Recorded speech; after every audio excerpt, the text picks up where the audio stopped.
Retro Mondays.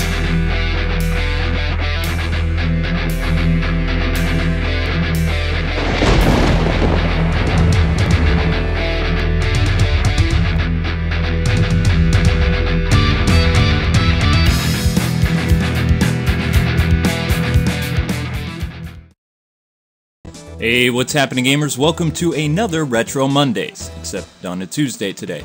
Well, I'm actually straightening out some Vertigo issues still, so these episodes are taking more time than normally, so bear with me. Anyway, today's Tubular Tuesday is about Magic Sword, which is a side-scrolling action fantasy game that released in July of 1990 in the arcades. The game was developed by Capcom and originally titled Magic Sword Heroic Fantasy.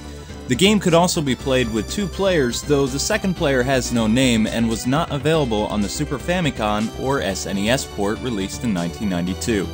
The story takes place in an unnamed world where an evil Dark Lord has seized control of the Black Orb and caused destruction across the land. Only one man named the Brave One can save the day and restore the light to this darkened world. He and 8 of his allies must climb the 50 floors of the Dragon's Keep and slay the many monsters along the way. One thing that was very unique about this game is how you could choose two endings upon killing the Wicked Mage. Will you dethrone the Demon King and start your own evil reign of terror, or shatter the evil crystal and restore peace to the kingdom? At the start of the game, players get to decide where they want to begin their journey, either in the town or up to the 33rd level of the tower. Gameplay consists of a mix between hack and slash and platforming. The He-Man wannabe can attack, jump, and use magic too, but we'll get into magic a little later on. Treasure chests litter the levels, which when smashed release various items to aid in your quest. As the hero makes his way through the levels, he will come across various trapped prisoners. The collecting keys concept is very important to save the prisoners. How you rescue the captured prisoners is open their cells by standing next to them, and then they will fight alongside you upon their release. Each prisoner possesses their own unique attacks, but not all of your companions are useful in battle. Actually, choosing the wrong partner will make this game a lot more difficult than it really is. Besides treasure chests, freed allies or defeated enemies will leave behind power-ups which can be picked up to aid players in their journey. These examples vary from food to increase health, hearts to level up your sidekick, and magic power-ups to increase your sword's long-range magical abilities. As the players ascend the tower, they will be granted a new magical sword after defeating each major boss. See that flashing bar under the words magic? When fully charged, the sword has a powerful ranged attack. When it's not charged, it has a limited range, so you're best just attacking close up. Alrighty, on to what I didn't like about this game. Let's start with the magic, shall we? Okay, we all know using super moves has always resulted in draining a little bit of your player's health, right? But Magic Sword went a wee bit further. It wasn't until I played through this game again on the Super Nintendo that I noticed this. It appears that using your X attack drains one health meter completely. For years, I thought I really sucked at this game, or the hit detection was so bad that you lose so many points upon one hit. But I don't think that's the case. How I managed to miss this when I reviewed the Double Impact collection for Game Zone last year, I will never know. Next up, multiplayer is completely absent from the Super Nintendo game, and that always bothered me when I was little, cause this would have been the ideal game to play with my sister and my father. Cause we just ate up the medieval fantasy beat-em-up games, they were so much fun. My biggest gripe with this game, though, is there's no earn continues at all, and extra lives are very difficult to earn because the sheer amount of points you need to obtain is ludicrous, and climbing 50 levels doesn't help. Had the developers added the option for finding extra continues in the hidden rooms, I think that would have made the shortcuts much more useful, because in the end what made this game legendary for its difficulty was the lack of this feature. Alrighty, time for the good stuff about Magic Sword. In the visual department, I have to say I'm pretty impressed. We all know the Super Nintendo was the perfect system for porting arcade games because it looked almost identical to what you played at the arcades. That was pretty sick.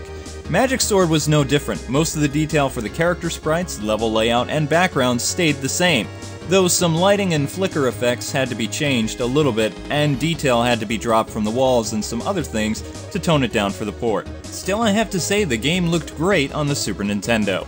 On the music front, Heroic Fantasy sounded excellent. For me, it was like a mixture of Castlevania, Kickmaster, Final Fantasy, and Legend of Zelda in one score. But don't take my word for it, just listen to this for yourself.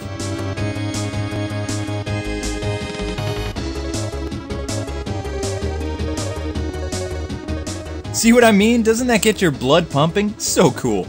The music was composed by this legendary female composer, whom was a big part of Capcom's Alpha Lyla team back in the day. She also created the music for Mega Man 1 on the Nintendo Entertainment System, as well as UN Squadron for the Super Nintendo, and some other cult classic games. While this game succeeds in both the graphics and music department, what made this game capture the hearts of the gamers was its gameplay. Compared to other arcade games and beat-em-ups in general, this game stood out because your character allies could level up, and so could your weapons.